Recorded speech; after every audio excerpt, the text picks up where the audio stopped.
Ayer hablamos en algún momento de la inauguración de las listas de los festivales y me doy cuenta ahora, después de esta pequeña discusión, de que en realidad mi ponencia es una defensa de los festivales.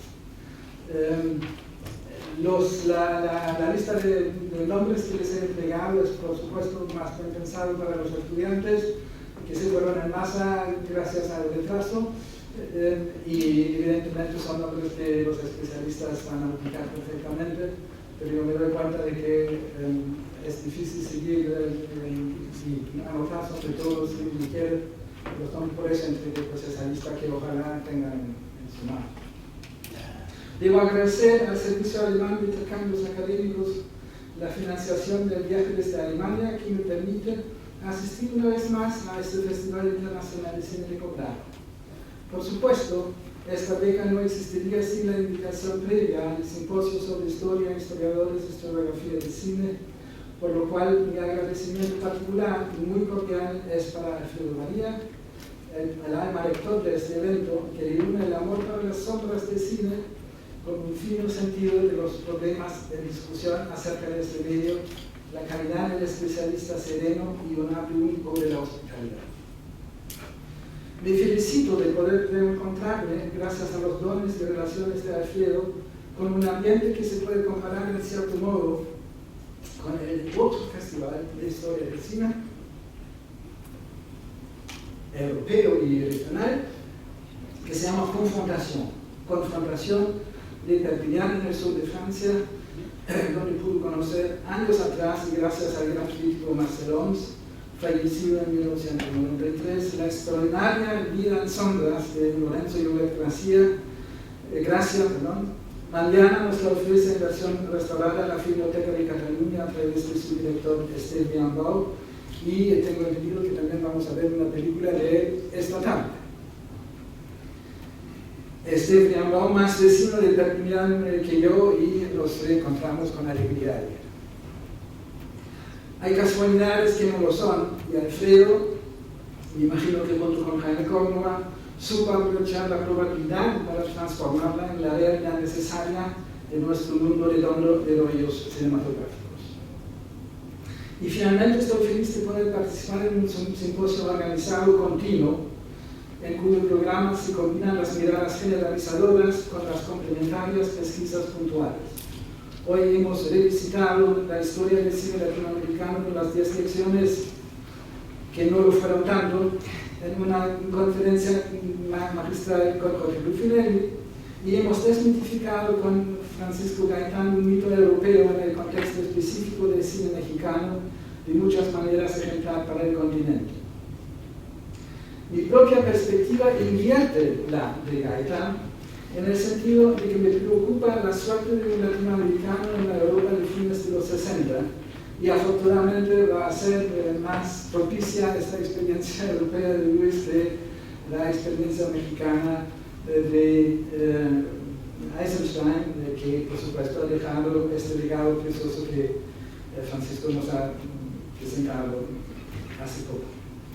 Se ha hablado muchas veces de la influencia del cine europeo en el cine latinoamericano y en particular en los llamados nuevos cines de mediados del siglo XX, el cine ruso, el neorealismo italiano, de la Nouvelle Vague francesa, la nueva ola, y también de los documentalistas como el inglés John Grierson, el francés Jean Rouch, y en el caso chileno el holandés Joris Stevens y su película A Valparaíso de 1964.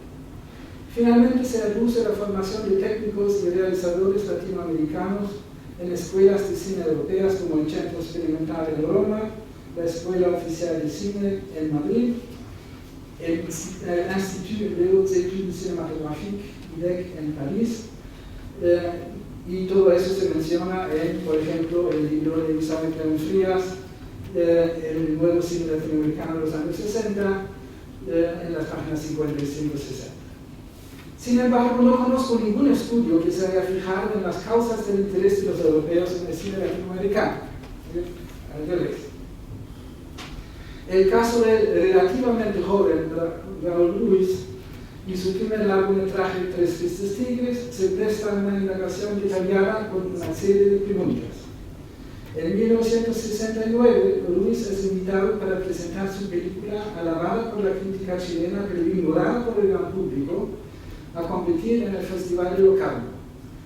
¿Cómo se fijan los responsables de este festival de la Suiza italiana en la película de un chileno desconocido? Según las palabras de Freddy Buach, que tienen en la hoja, probablemente lo van a pronunciar Freddy Buach, pero es Freddy Buach, en 2001, en retrospectiva. Director es el Freddy Buach del festival entre 1967 y 1970, justo los años que nos interesan. ¿Cuáles son los criterios de un jurado compuesto de cineastas y críticos europeos para otorgarle a Ruiz un premio importante, al lado de otros 4 cineastas, todos europeos, en una competencia con 23 películas del mundo entero, incluyendo países de siempre como Francia, Gran Bretaña, Italia, Rusia o las 2 Alemanias en aquel entonces, y países menos obvios como Corea del Sur, Hong Kong, Costa de Marfil, etc. Bueno, ya está la primera imagen. Evidentemente tienen a Raúl a la derecha. Por el momento solamente me interesa que a su lado está el realizador suizo Tamer, que va a recibir junto con Raúl un leopardo de oro para su película suiza. Y este nombre va a aparecer muchas veces, así que por eso es importante.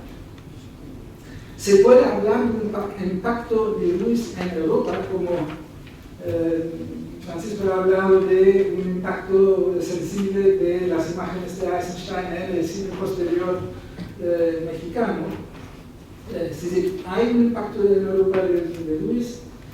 La tesis que voy a tratar de probar es que el éxito de Ruiz se debe a la coincidencia, para nada fortuita, de un cuestionamiento generalizado de los sistemas políticos del mundo occidental, con una voluntad creadora y crítica de producir y fomentar un cine de protesta social por ambos lados del Atlántico hasta las costas del Pacífico. La índole personal del cine de Ruiz impresionó a una corriente crítica que venía de las tradiciones anarquizantes y surrealistas, sobre todo en Francia, las que a su vez dejaron una huella profunda en Ruiz. Defino de manera muy básica el anarquismo como la negación de todas las instituciones en defensa de la libertad del individuo y el surrealismo como método artístico y político para subvertir y transformar esas instituciones llamadas burguesas desde nuevas formas lingüísticas, pictóricas, cinematográficas, musicales y en general vitales. El ejemplo clásico dentro del cine evidentemente sería el perro andaluz, no sé si lo han podido ver, de Buñuel y Dalí, de 1929 ya, 40 años antes ya existían esas tendencias en el cine mundial. Bueno, voy a hablar en 4 apartados, los 60 como contexto de este festival, después del Festival de Locarno en sí, después la presencia de Ruiz en este festival y después las posibles consecuencias de este encuentro. Entonces, los 60. Es imposible no mencionar la década de los 60 como contexto inmediato de los cines de inquietud social que van perfilándose en estos años. Creciendo de la larga gestación de los fenómenos que culminan en el traído 68 del Mayo francés y de la corta primavera de Praga, las protestas de Berkeley y la masacre de Tlatelolco, acontecimientos a la postre de los cuales los dos bloques sociales y ideológicos languidecen en una confrontación estéril y a veces sangrienta, como en las dictaduras latinoamericanas, hasta finales de los 80. Los nuevos cines en el mundo de los 60, que, otra vez según Isaac Frías, trasladan a la diégesis fílmica la incertidumbre, el malestar, las confusiones y las dudas existenciales de la época, fin de la cita, tienden a estancarse a su vez en estereotipos o variaciones cada vez más estrafalarias, lo que se llama barroco, sobre estos mismos temas. Y la perplejidad postmoderna sigue con lo mismo. Con todo, la década de los 60 es un largo momento lleno de esperanza y los cuestionamientos de las normas de la vida, la represión cotidiana, la falta de identidad en un sistema que produce la alienación, la percepción de la sociedad como algo ajeno a los deseos personales, fomentan la búsqueda de una vida verdadera, no en otra parte, sino en el presente inmediato. Tanto la reducción al absurdo de los fenómenos cotidianos como la crítica feroz de estos mismos fenómenos apuntan hacia la necesidad de un cambio radical. En la vieja Europa, la confrontación de los dos bloques después del trauma del terror nazi durante la Segunda Guerra Mundial no logra paralizar un pensamiento crítico más allá de las fórmulas de defensa de la libertad o de la democracia dicha popular, buenas a más tardar después de la crisis de Suez, paralela a la represión sangrienta de la rebelión húngara en 1956. Hay, por un lado y por otro, se habla de defender al pueblo y en realidad lo que se hace es intervenir militarmente tanto los ingleses y franceses en la zona de Suez, en Egipto, contra el general Nasser, como los rusos intervienen en Hungría para aplastar una revolución. Vale recordar a los estudiantes chilenos de hoy los límites europeos de la libertad en aquel entonces. El Partido Comunista está prohibido en la Alemania federal, la buena capitalista fuera a la otra, la Alemania llamada democrática, que en realidad es una dictadura comunista que pervierte de la voz. El anticomunismo militante, el militarismo renaciente en el seno de la OTAN, fundada en 1949, y el contexto de las guerras de Corea y Vietnam, luego la feroz represión de la lucha anticolonial en Argelia, conllevan como daño colateral una censura estricta en Europa. De esa manera, una película en defensa de la objeción de conciencia, algo que en Chile también está ya aceptado, la película se llama No matarás, de Claude Canlara, no se puede rodar en la Francia de 1956 y se presenta en el Festival de Venecia de 1961 como película yugoslava. Con todo, se prohíbe su exhibición pública en Italia, Alemania Federal y Francia en 1962. El pequeño soldado de Jean-Luc Godard, una película que trata de hablar de Argelia, del Frente de Liberación Nacional y de las torturas, también cae víctima de la censura francesa. Bajo esas circunstancias, el Manifiesto para un Cine Paralelo, publicado en la revista de cine Positif, también tiene el nombre en la lista, declara: bajo la censura del poder y del dinero, nuestro cine ha llegado a ser el más tonto, el más inofensivo y el más miedoso del mundo. Uno de los defensores de este cine paralelo será Robert Benayoun, lo ven también en la lista, Robert Benayoun, crítico de la revista de cine mencionado Positif.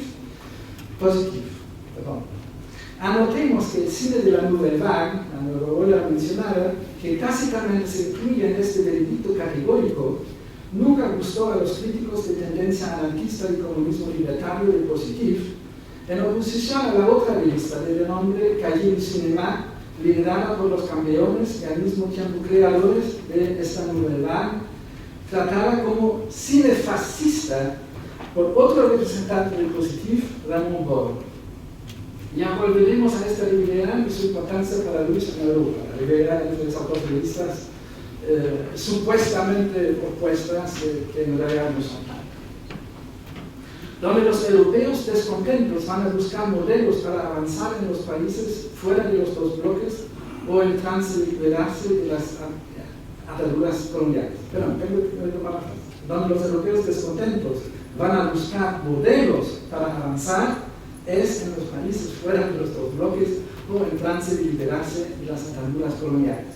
De esa manera, Vietnam y Cuba se convierten en puntos de referencia en ese afán de cambiar las sociedades anquilosadas. Por ejemplo, el prestigioso documentalista francés Chris Marker filma en 1960 y 61 Cuba Sí, que enseguida será prohibido por el Ministerio de Información francés por tratarse de una apología del régimen castrista. No sorprende que el cine latinoamericano se vuelva atractivo para críticos y cineastas europeos contestatarios.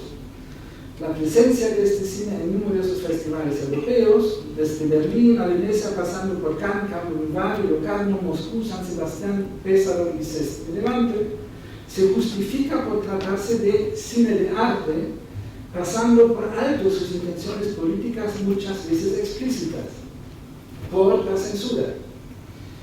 Incluso se puede suponer que fueron estas intenciones políticas que facilitaron la promoción del cine latinoamericano en Europa. Y me refiero aquí al estudio de Susana Pic en su libro Nuevo Cine Latinoamericano, New Latinoamerican Cinema. La escasa producción cinematográfica chilena, el crítico brasileño Paulo Antonio Paranaguá habla de un cine intermitente, encuentra cierta atención en la medida en la cual promete seguir la senda de un cine crítico parecido al naciente cine cubano o al cine nuevo también brasileño. Es verdad que ya en 1961 la Rapsodia Fílmica, un país llamado Chile, producida por Emelco y dirigida por Boris Hardy, hoy desfasamente perdida, se presenta en una versión doblada al alemán, imagínense los costos, en Berlín de 1961 y después en San Sebastián, y entregamos detalles sobre esto en nuestro libro Revolución en Libertad, que la editorial nos prestó algunos ejemplares y el libro está a la disposición del público según la demanda que haya. Hay una rebaja del precio normal de 28 mil pesos, para los estudiantes hay una rebaja hasta 25 mil. Así que les invito a hablar con Verónica, conmigo, si les interesa este libro, que por supuesto es el libro mejor escrito para la historia del cine en Chile que podemos imaginar. Somos lo suficientemente valiosos.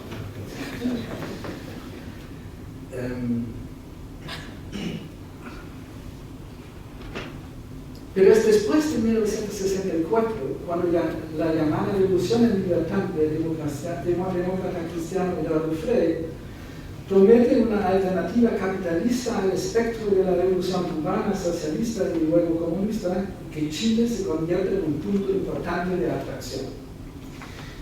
Y aquí voy a mencionar a uno de los representantes que se me había escapado en este contexto de mi conferencia y nunca en lo que hemos escrito, que es Sergio Bravo y su mujer Sonia Salgado, que fueron representantes de este cine chileno en la Europa de los 60, y ya vamos a tener ocasión para volver a esto, y espero que Sergio va a entregarnos un pequeño testimonio interesante en el contexto de mi conferencia, que, como digo, me había escapado.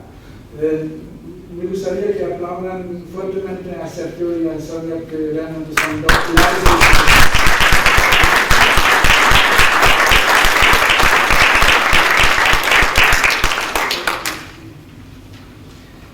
En nuestro libro, mencionado, Verónica Rodríguez y yo describimos con alguna atención cómo Álvaro Kovacevic, el realizador de Morir un poco, y Patricio Caulen, el director de Largo Viaje, aprovechan la atención que reciben sus dos películas en festivales europeos para venderlas mejor en Chile.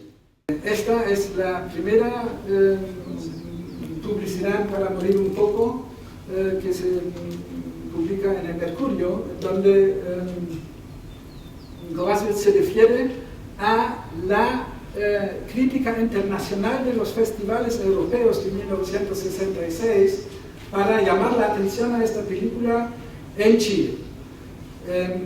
Pocos días después, la próxima,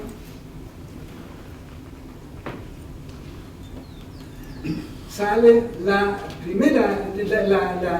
segunda publicidad, donde ya se refiere al sorprendente impacto que produjo el estreno de este film chileno, consagrado por el público y la crítica internacional, y ahora por nuestros mejores y más destacados críticos de prensa, radio y televisión.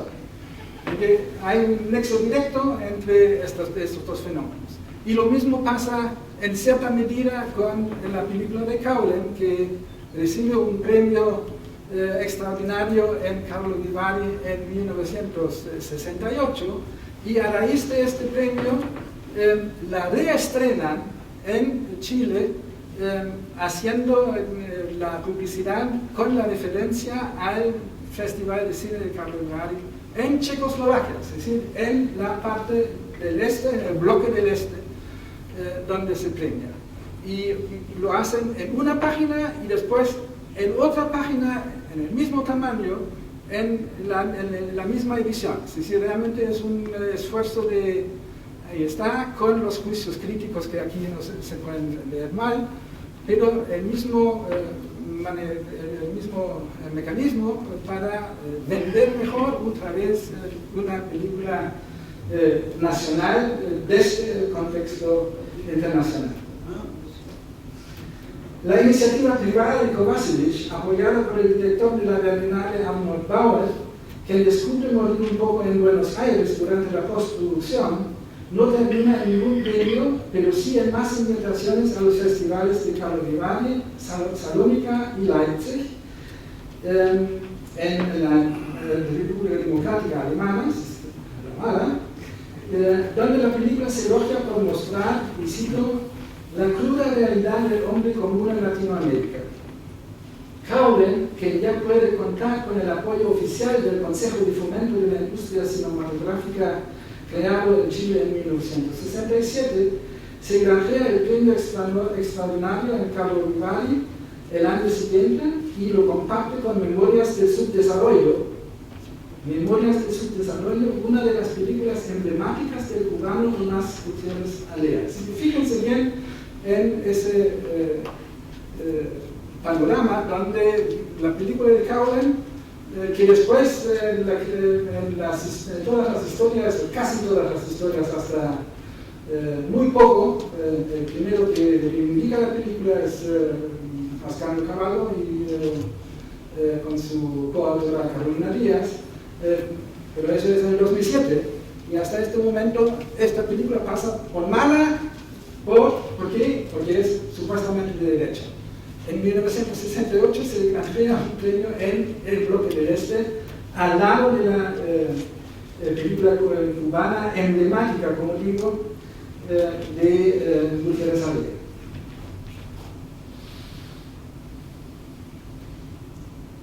Las dos películas se alaban por tratar, cito del jurado, importantes problemas actuales de la sociedad de nuestros días. En ambos casos, el de Morir un poco y de Largo Viaje, sorprende la apertura con la cual se aceptan películas de crítica social con matices ideológicos muy diferentes, por ambos lados de la cortina de hierro, cuando podríamos suponer que, por ejemplo, Largo Viaje se vinculara con el modelo capitalista, demócrata cristiana, en competencia con el socialista. Esta exclusión motivada por criterios políticos demagógicos se dará solo más tarde, en los 70, a raíz del golpe militar y desde la crítica izquierdista del llamado Oeste en Francia, Gran Bretaña, Italia y República Federal Alemana. Por todos los detalles pueden leerlos si quieren en nuestra Biblia. Otra presencia chilena en los festivales europeos y en particular en los de Venecia y Cannes es la de los cortos de cine experimental de la Universidad de Chile. Pedro Chasque, el director del departamento, después de la fase fundadora dirigida por Sergio Bravo, participa en el Festival de Venecia en 1964 con el corto Aquí vivieron, al lado de Elio Soto, quien trae Yo tenía un camarada, su primera película, un corto argumental con fuerte tendencia de testimonio y reminiscencias obvias del neorealismo italiano, también producida por Cine Experimental. Aquí tienen un estilo de la película de Vittorio De Sica de 1950, Un miracolo a Milano, que cuenta la historia de un huérfano y que aquí está enterrando a su último relativo, marchando detrás de ese carro,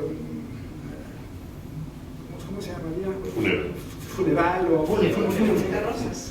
Ya, de carroza funeraria.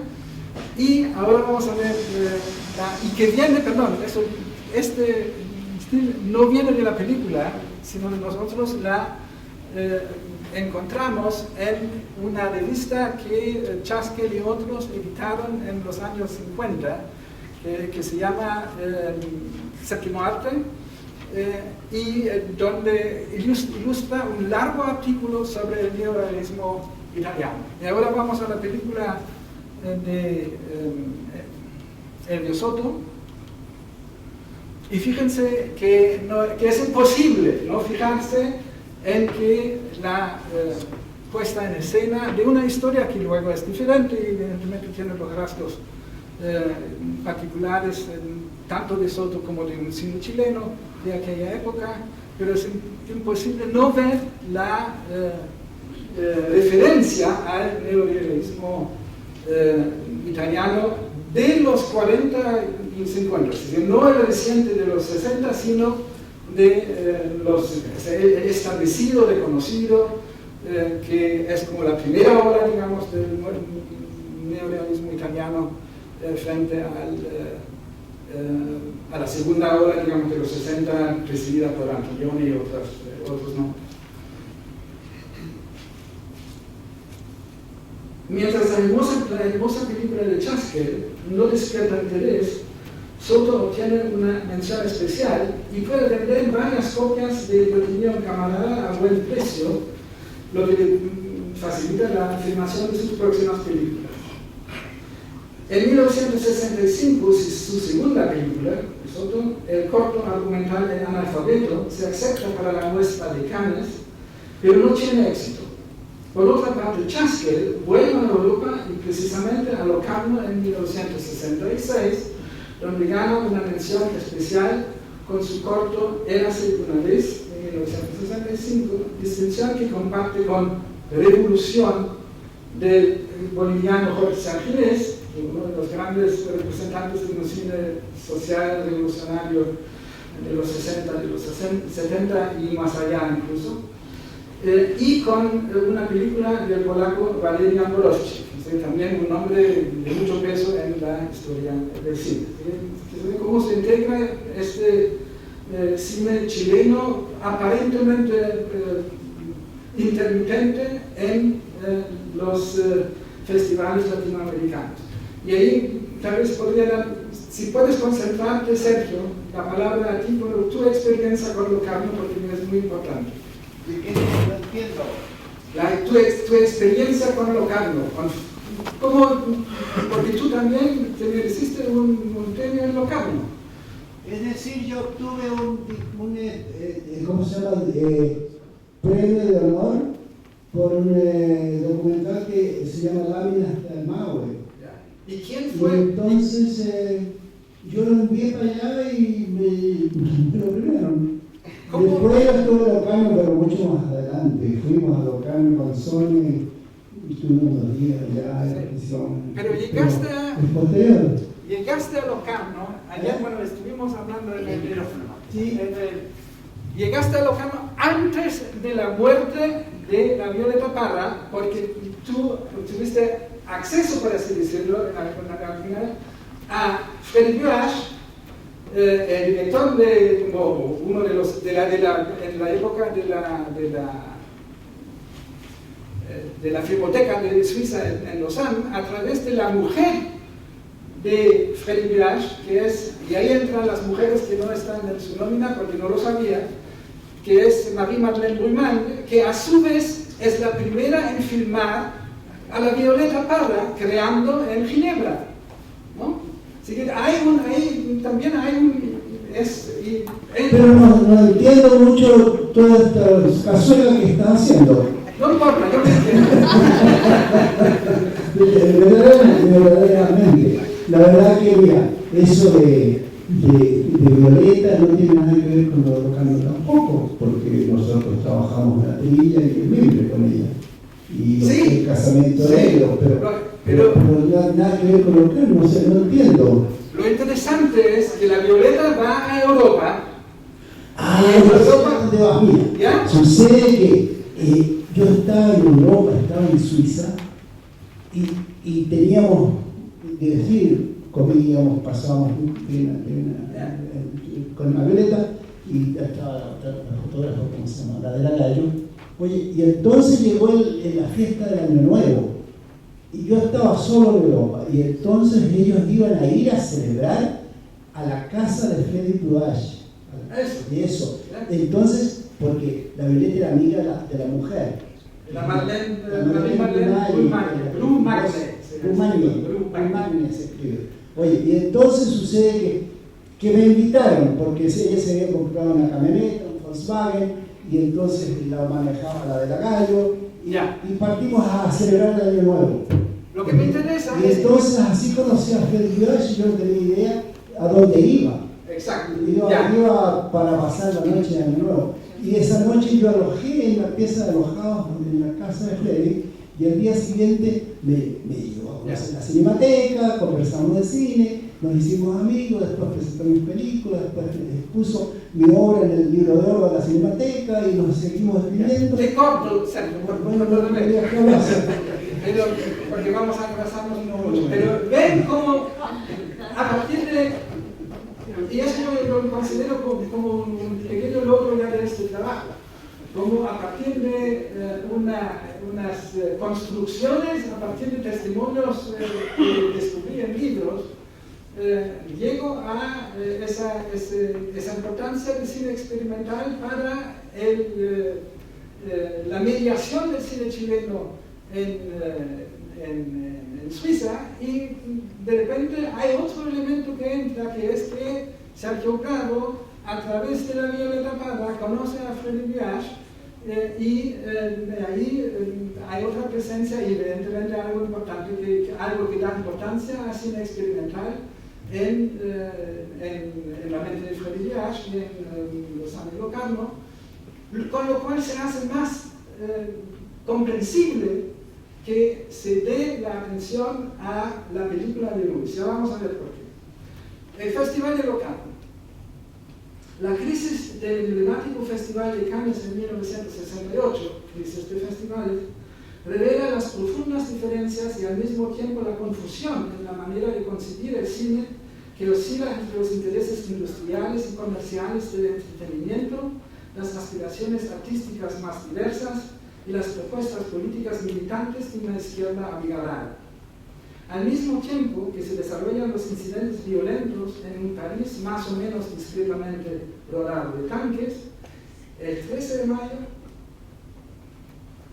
se instala en la gran sala del Palacio del Festival en Cannes una asamblea permanente en la cual Jean-Luc Godard, Claude Lelouch y François Truffaut, tres grandes estrellas del cine francés, se establecen como líderes para, cito, demostrar su solidaridad con los estudiantes y trabajadores en huelga, de protestar contra la represión policial y de expresar su voluntad de cuestionar el poder gaullista y las estructuras actuales de la industria cinematográfica. Gaullista viene de Gaulle, el presidente de Francia en aquella época, G-A-U-L-L-E, para los que no saben quién es. Un gran estadista francés, pero general, y que en el 68 está vacilando en emplear el poder militar para aplastar la rebelión de estudiantes y obreros en París, sobre todo en París. Pero ven que hay esas repercusiones en Cannes. Este trío, Godard, Lelouch, Truffaut, por lo menos interesante, si no abigarrado, reúne en un momento único a Godard, el hombre de las rupturas de los cuestionamientos radicales, según René Préral, crítico francés, Lelouch, que se llama un industrialista del cine amateur, y Truffaut, el más popular de los cineastas salidos de la Nouvelle Vague, sin ambición de poner en tela de juicio los cánones del contar ni el efecto de realidad en el que se basa el cine narrativo. Entonces, por un lado tenemos Godard, el iconoclasta en el cine, por otro el más adaptado, entre comillas, pero ambos están en esa protesta en el Festival de Cannes. De hecho, los eventos de mayo del 68 revelarán alguna consecuencia solo en la mediana duración, con un cine politizado en los 70, despreciado en Chile a la saga de los críticos de los Cahiers du Cinéma, que se definen como maoístas en agosto de 1968. Más a la izquierda que los dispositivos que antes habían criticado. En un editorial, que es una reducción en palabras que ignora la realidad, declaran marginal al cine oficial del que el cine paralelo, favorecido por su rival positivo, solo sería una parte. La lucha que continúa es una de facciones sin consecuencias políticas reales. Y cito a Buage: Francia retoma su camino, no tardará en reencontrar sus costumbres, su gusto de la comunidad, su comportamiento conservador o reaccionario. Estas palabras de Buage, director de la Cinémathèque Suisse desde 1951 hasta 1996 y director del festival, como hemos dicho, de Locarno entre 1967 y 1970, justo en el período que nos interesa por el premio concedido a Ruiz. El Festival de Locarno, fundado en 1946, como los de Cannes y Carlo Vivaldi, es uno de los más importantes europeos, se dedicaba a promover la obra de cineastas más benoveles, privilegiando primeras o segundas obras. Ya desde comienzos de los 60 y contra el conservadurismo de la Suiza bien pensante, el director de aquel entonces, Moritz de Haring, había tratado de abrir el festival a nuevas corrientes, incluyendo sobre todo el cine innovador de los países del bloque comunista y de Latinoamérica. De esa manera, el primer premio, todavía no llamado Leopardo, sino Vela, se otorga al checoslovaco Miloš Forman, también un nombre de gran trascendencia, en 1964, y al brasileño Claudio Rocha en 1967. En el ámbito del corto, la pareja Chasker-Dorovchik, que mencionamos hace poco, es característica de esa búsqueda por ambos lados. Buage la profundiza cuando le emplaza a de Haring, que deja Locarno para fundar su propio festival de documentales en la pequeña ciudad suiza de Nîmes. Después será, durante largos años, el director del Festival de Cine en Berlín, de la Berlinale. Freddy Buage se caracteriza a sí mismo como trotskista sartreano y surrealista apasionado a partir de su descubrimiento de Jacques Prévert, un antipoeta francés, quien, según una historia de la literatura que tiene su utilidad, se caracteriza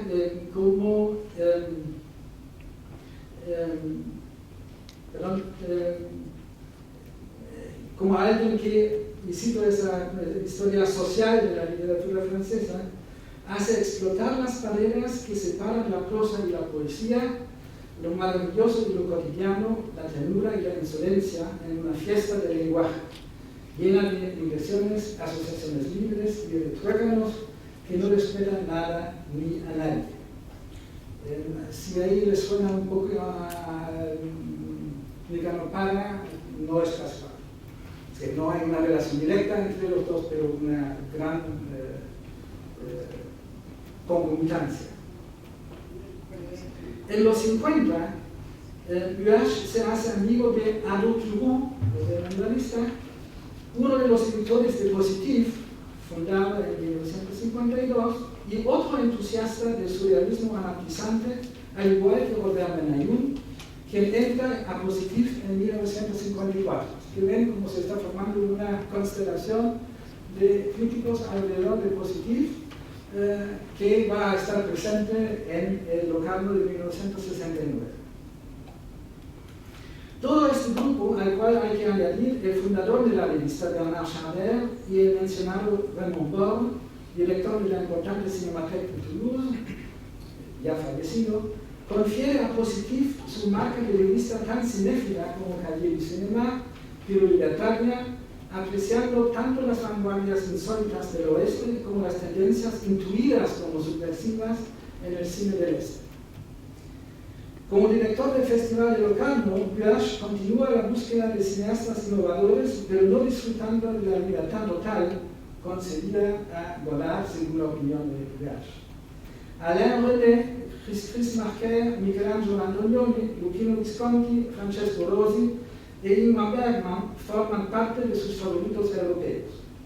Pero al mismo tiempo se interesa no solamente en los realizadores de los países del este y de la URSS, oprimidos por una superposición considerable de burócratas y de comités de censura, según sus propias palabras. Por consiguiente, se va a Moscú, Varsovia, Karlovy, Praga y Budapest en búsqueda de películas donde se ve levantarse discretamente el viento de la autonomía política. En el mismo espíritu se vuelve hacia, cito, los directores del tercer mundo dedicados a conseguir que los comprendan a medias palabras, a medias imágenes, sus conciudadanos clavados en el más bajo nivel social. Una visión muy marcada de lo que es Latinoamérica desde una perspectiva europea y privilegiando, entre comillas, los no privilegiados.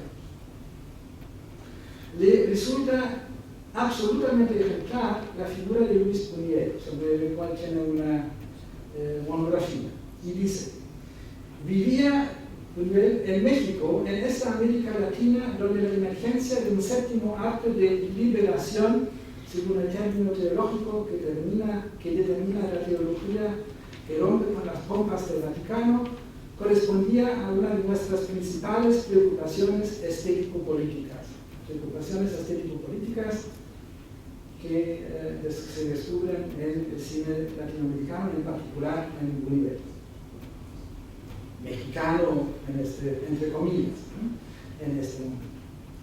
Esta declaración de principios para promover un cine independiente por todos los costados tal vez no brille por su originalidad, pero su puesta en práctica choca inmediatamente a diestra y siniestra, tal vez debido a que el programa de Buach se vinculó con otra intención, tan intermitente como la de fomentar una cinematografía suiza considerada en este momento como anquilosada, sino paralizada. ¿Sí? Lo mismo que pasa en Chile prácticamente. Tan intermitente como la cinematografía chilena, atrapada entre las grandes de Alemania, Francia e Italia, el cine de Suiza vive su propia renovación, el nuevo cine suizo, según las palabras de la vanguardia de entonces, en los años 60. Para dar un ejemplo, justo en 1968 se forma en Ginebra, la ciudad más importante de la Suiza francesa, Le Groupe 5, el Grupo 5, la reunión de 5 realizadores con experiencias en Francia, que van a ser los productores de Charles Nuevo Vif, Carlos Huerto Vivo, de Alain Tanner, de la cual vamos a hablar enseguida, miembro del grupo y competidor de Luis en Locarno el año 1969. En su historia del cine suizo, Buach se refiere al Festival de Locarno en estos términos. El papel de Locarno se inscribía orgánicamente en el amplio y todavía confuso empuje que anunciaba el nacimiento próximo de un séptimo arte nacional suizo. Para este fin habíamos invitado a Locarno a autores, Godard, Straub, Rocha, etc., que podían ser interlocutores útiles para los jóvenes cineastas helvéticos. Los jurados no se componían para establecer listas áureas, sino para ofrecer a los suizos todavía muy aislados la ocasión de entablar contactos, amistades y de intercambiar ideas.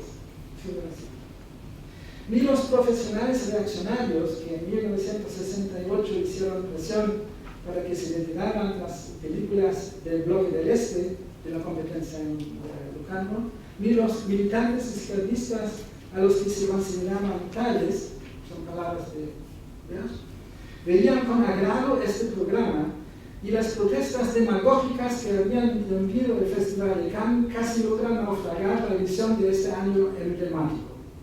Finalmente, la intervención favorable de Godard y la denuncia del jurado entero hacen posible que el evento siga su curso.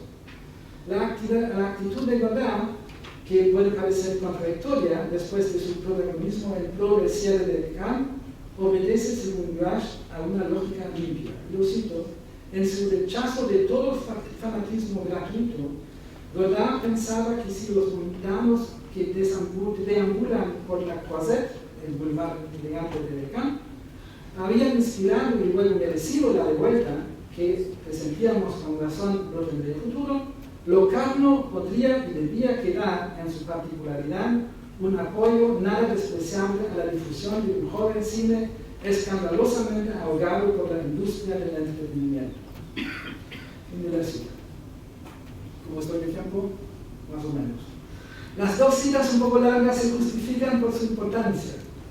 Junto con las preferencias personales de Guache, entregan los principios según los cuales se forma el jurado de 1969, un espléndido equipo de seguros defensores del cine como era de papá, una expresión despectiva del viejo cine en Europa. Y las palabras son de Guache.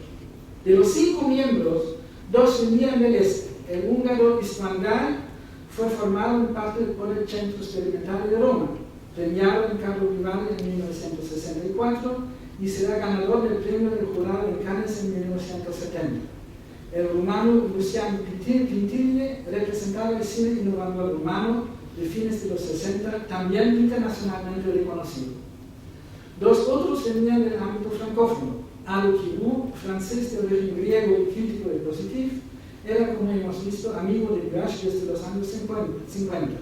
El segundo francoparlante, Luc Deleuze, se considera como el Jean Rouge belga y puede haber sido favorecido por Henri Delvaux, el cineasta belga muy afín al socialista también belga René Magritte, que había sido del jurado en 1968. ¿Sí? No salimos de este ambiente del surrealismo anarquizante de Positif. El quinto de este areópago, la expresión otra vez de Guache, es el suizo Michel Suter, cuyas 2 primeras películas se estrenaron en Locarno y quien en 1969 muestra fuera de concurso su tercera película, La Manzana. Suter era además miembro del Grupo Cínico.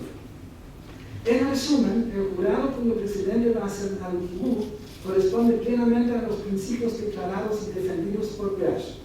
Vale subrayar que la composición del jurado de 1968 había sido muy parecida, con lo cual se revela un afán de continuidad dentro de un marco evidentemente personal. Fomento de un cine independiente, una afición para lo fantástico como el lado oscuro de la existencia humana, o como contraparte de los absurdismos de un mundo automatizado, alienado, sea bajo las imposiciones de las burocracias kafkaescas en las dictaduras comunistas del este, sea bajo las exigencias del capitalista afán de lucro del hiperconsumismo. El rechazo al cine fácil de entretenimiento para esas masas alienadas, la apertura consiguiente a los nuevos cines mundiales con una atención especial al fomento de un cine suizo diferente, de preferencia vinculado con la cultura francesa. Y aquí las pautas del Festival de Locarno bajo la dirección de Freddy Guache. Bueno, voy a saltar el próximo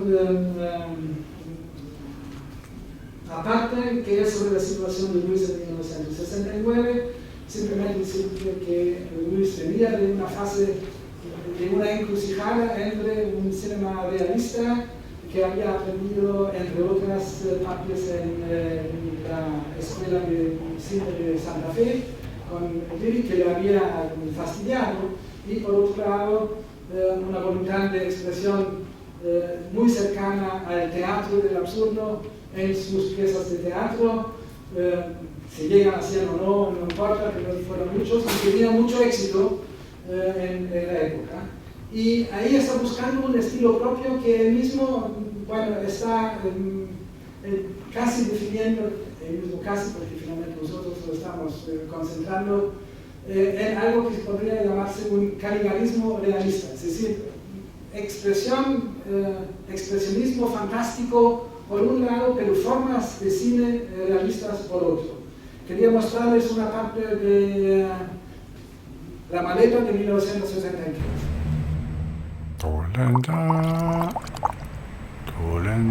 aquí,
Bueno, después filma otra película, o trata de filmar otra película en Buenos Aires, donde está vinculándose con un montón de gente, pero lo importante es que otra vez la ayuda viene de cine experimental, cuya cámara reflex nueva casi estropea en la aventura, y Chasque en algunos momentos lamenta la confianza que le ha tenido con estos instrumentos tan preciosos. Lo que quiero subrayar es que en estos años Raoul no tenía conocimiento de los autores canónicos del surrealismo francés. Ni Breton, ni Aragon, ni Loire, ni Suppot, ya mencionado Prévert, no existen para él. Para él existe el teatro del absurdo, Ionesco, sobre todo, pero no esa otra vertiente afín finalmente al surrealismo, pero no idéntico. Y hay que reconocer que tampoco en Chile se había leído mucho al surrealismo clásico. La antología que introduce a estos autores en Chile de Braulio Arenas es solamente de 1974. Así que hay dos filiaciones diferentes. Diferentes en el sentido de los de Locarno están centrados, y entonces están centrados en el surrealismo. Raoul está centrado, si de esas expresiones artísticas se trata en el absurdismo. Sin embargo, el terreno para una fértil adaptación está preparado. Me salto esto. Bueno, quería mostrarles un extracto de Tristes Tigres, que como saben es la aventura de 4 tigres, no de 3. El retruécano del título no tiene nada que ver con la trama de la película, que se centra en 4 personajes: un pequeño empresario, un trabajador, entre comillas, de clase baja, una prostituta, que es su hermana, y un profesor de provincia que despilfarra el dinero del colegio durante un fin de semana en Santiago.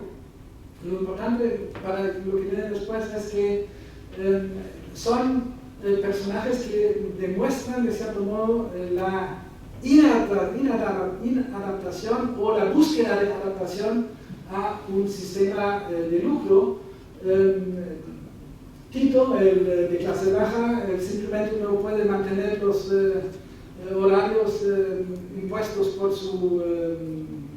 su amo, el cual está buscando hacer un negocio con un gran empresario, y la prostituta trata de sobrevivir entre estos polos. Al final, que se ha interpretado muchas veces como un acto de liberación, nosotros consideramos que es falso. Tito da una de las patadas consideradas como más feroces en el cine a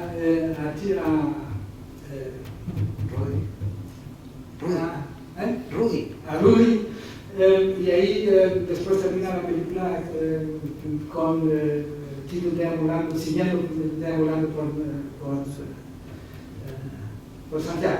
Fíjense en ese complejo de una posible crítica a las imposiciones del capitalismo en partes completamente diferentes, como son un pequeño empresario y un trabajador en eterna busca de trabajos nada fijos.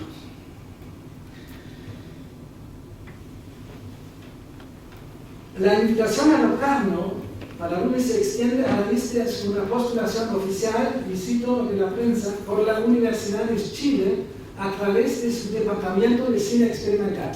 Fíjense que la invitación viene por el lado del cine experimental. Y una carta de apoyo extendida por el Consejo Nacional de Fomento del Cine, con lo cual se agota la ayuda estatal volcada, según parece, con más generosidad en la presentación de Ayúdenos de compadre de Hermann Becker en el Festival de Moscú. El grueso de la financiación de una copia subtitulada viene de un renombrado Cine Club, ¿de dónde? De Buenos Aires. De Buenos Aires, el Cine Club Núcleo, fundado en 1952 y que edita 2 revistas de peso, Tiempo de Cine y Cine Ensayo. La importancia de este conjunto de Cine Club y revistas parece ser comparable a la de los Cahiers du Cinéma en Francia, pues en sus filas se formaron muchos de los realizadores más importantes del cine nacional. Según una información que no comprobada, que he descubierto en la página web del Cine Club Núcleo en la red. El hecho más importante en el contexto de la habilidad colectiva de Ruiz, recuerdan como condencia Chaskin, es que el comité directivo de Tiempo de Cine, en este comité encontramos al lado del fundador del Club Salvador Samaritano a un viejo conocido, José Agustín Mailleu, con el cual había filmado esta película fallida en Buenos Aires. José Agustín Mailleu, amigo y heraldo del joven chileno en varias ocasiones. Finalmente llama la atención que entre las películas que compiten en Locarno en 1969 está la argentina Invasión de Hugo Muschnick Santiago, basado en un guión escrito por el realizador en colaboración con nadie menos que Jorge Luis Borges y Adolfo Bioy Casares, y partícipe del género policial tanto como del fantástico. Es otra película que está en el ambiente mismo de lo de... Según León Frías, se trata, y cito, de un proyecto personal y ajeno a casi todo lo que se hacía en estos años. Una de las parábolas políticas más lúcidas de esos tiempos efervescentes. Entonces, fíjense en cómo hay una competencia y cómo el Festival de Locarno efectivamente tiene como una capacidad de fijarse en películas importantes. Esta descripción que hace en animación en el programa declarado por Brash deja entrever la posibilidad de que la invitación se deba a una sugerencia de Robert Benayoun, el crítico de Positif acreditado en el Festival de Mar del Plata, que ya conocemos como amigo de Brash.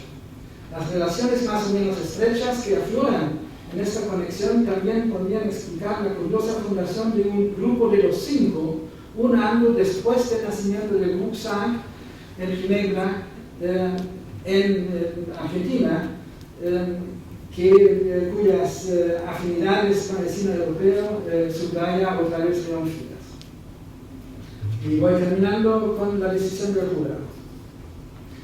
No me ha sido posible acceder a las actas del Festival de 1969, que según me informaron desde Locarno, todavía no están del dominio público.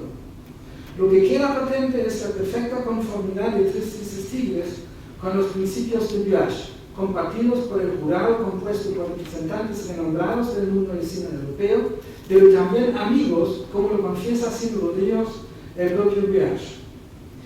Debido a las dificultades del año anterior, el jurado evita la lista de oro apostrofada por Brash para distribuir por primera vez una serie de leopardos, como hemos visto en la primera foto, todos de oro. Sin embargo, hay una pequeña diferencia. La suiza, Charles Morvif de Tanner, el primer largometraje de este realizador, gana por unanimidad de votos, mientras las películas del ruso Gleb Panfilov, del húngaro Sándor Simo y de Luis se eligen por mayoría de votos. El resultado es no tan sorprendente, pues corresponde a un perfecto equilibrio dentro de las metas de Brash. Fomentar el cine suizo continuo, pues Tanner será uno de los grandes valores de este cine, y reconocer al mismo tiempo los valores de los cines críticos del Este y de América Latina en películas no alineadas, reacias a cualquier clasificación. El panorama se completa con la mención especial a la primera película del amigo Robert Benayoun, París no existe. No he podido ver ni la película de Panfilov ni la de Simo.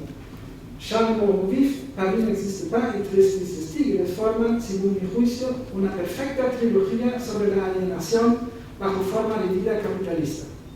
La película de Tanner cuenta la crisis de un empresario suizo que abandona su fábrica, ya en manos de un hijo perfectamente adaptado a la familia Lucto, en el momento del centenario de la empresa de Rogera, para juntarse con una pareja de bohemios.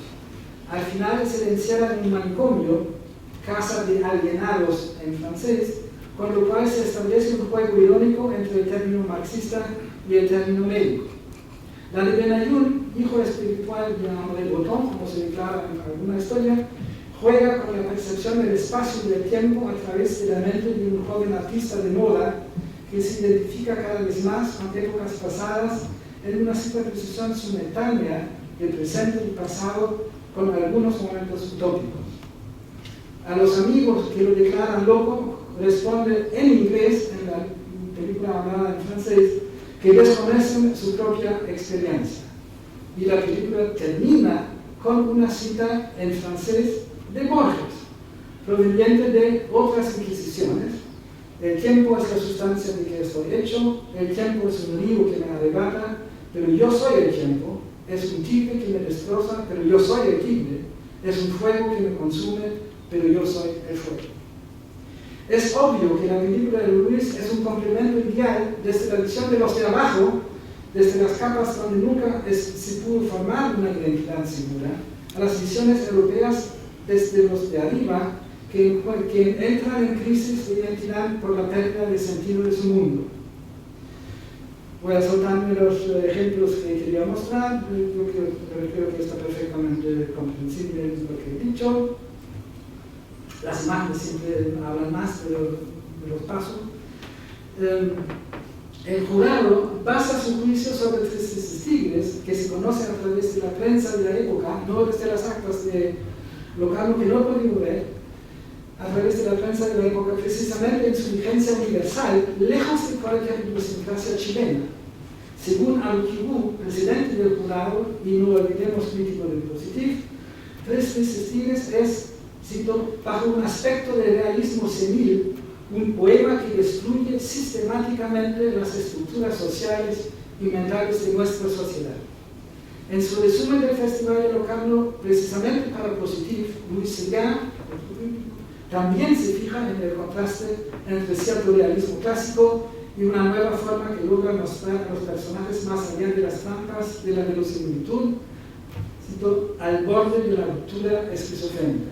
Con lo cual nos encontramos otra vez con el mundo de la maleta. Federico de Cárdenas, a quien tenemos una entrevista similar hecha en Locarno para Hablemos de Cine, de la cual vamos a hablar más tarde en el simposio, y retomada en versión francesa por Positif, afirma que Benayoun y Seguin promovieron la publicación en su revista. También habla de lo bien que se llevaba Luis con Guache, Benayoun y Seguin. Valeria Sarmiento añade el nombre de Aluquibú y explica cómo más tarde en el exilio fueron un apoyo para Raúl. Por otra parte, a partir de la publicación de la entrevista con de Cárdenas, Luis será una de las figuras emblemáticas de Positif. Al revés, las huellas de Locarno se notan claramente en el director chileno. Un primer punto puede ser un cambio en la percepción de su propia película.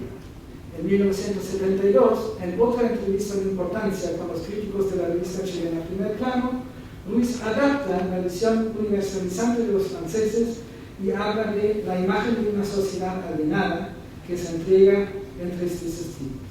Antes había hablado de un tic chileno en el habla que estaría en el origen de la película, lo que no es falso, pero aquí lo está dando otro reto.